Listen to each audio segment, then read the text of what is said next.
Hi guys, I am doing a little bit of work on my white 3355 to get it ready to sew.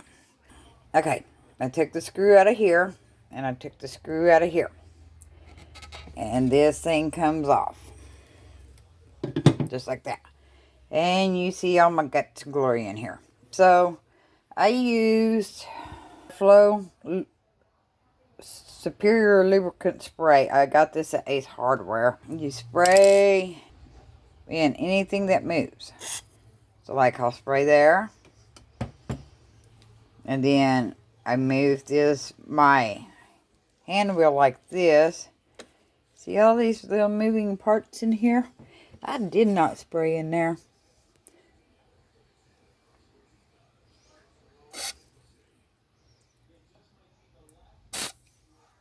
Now, I'm not spraying too heavily. And I guarantee I can already tell the difference on how it's moving. Okay? I sprayed this. And I took my machine and when I turned my hand wheel, see all this stuff in here moving? See how all that stuff moves around? Or tri-float it. Okay? And I can already tell a big difference. Alright, so I did that. Now I'm going to change this out. Okay, and I will show you why. I'll go buy a new foot pedal for it. As you can see, this is the old one. This is the reason why I went ahead and changed it. I didn't want to take a chance of it getting too hot and overheating and catching on fire. So I bought a new foot pedal, which is sweet.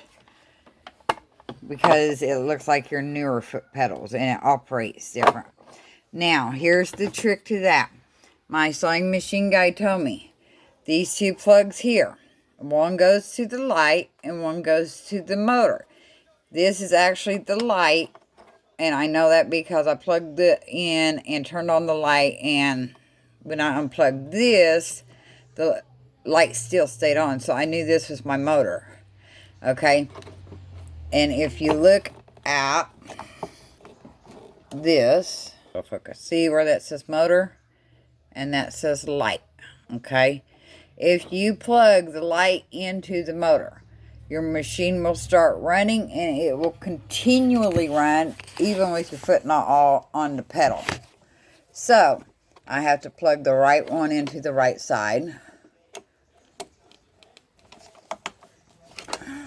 And it won't let you do it backwards, so you don't have to worry about that. Okay, so now it's plugged in. As you see, my light's back on. So that means I've got power to it and juice to it. And when I push my handle, it works. Okay, now that's done. That's complete. I got to put my machine back together after I oil it. This is my oil. And I've got to let it dry completely before I put this oil in. I got to let that tri-lube dry. So I'm not going to put it in right away. The sewing machine oil they gave me, it doesn't have a name on it or anything like that. So I don't know exactly how they did it. But I'm going to take this and I'm going to dot it when the machine dries. I'm going to do it here. I'm going to do it. I'll show you the moving mechanisms right now a little bit better. See how that there moves inside of there?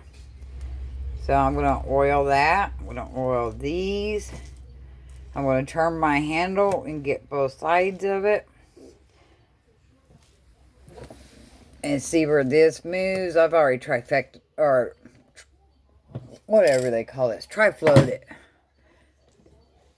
up in here. And oh man, I can tell a difference already. And then all the areas I showed you in the bottom, I'm going to oil them too. So I'm going to oil everything down after my machine sets a little while. And then when that's done, the only thing I have left to do is change my belt and my machine's good to go. And man, this Tri-flow makes a big difference. So, on your older antique machines, I would definitely tri-flow it. Let it set for a while. Now, I'm going to let mine set 30 minutes or so. Let everything completely dry. And then I'm going to come back and I'm going to oil. And then when that's done, I'm going to change my belt. And I'm going to make a separate video on changing my belt. Just because. And that way other people know how to do it. And see you guys.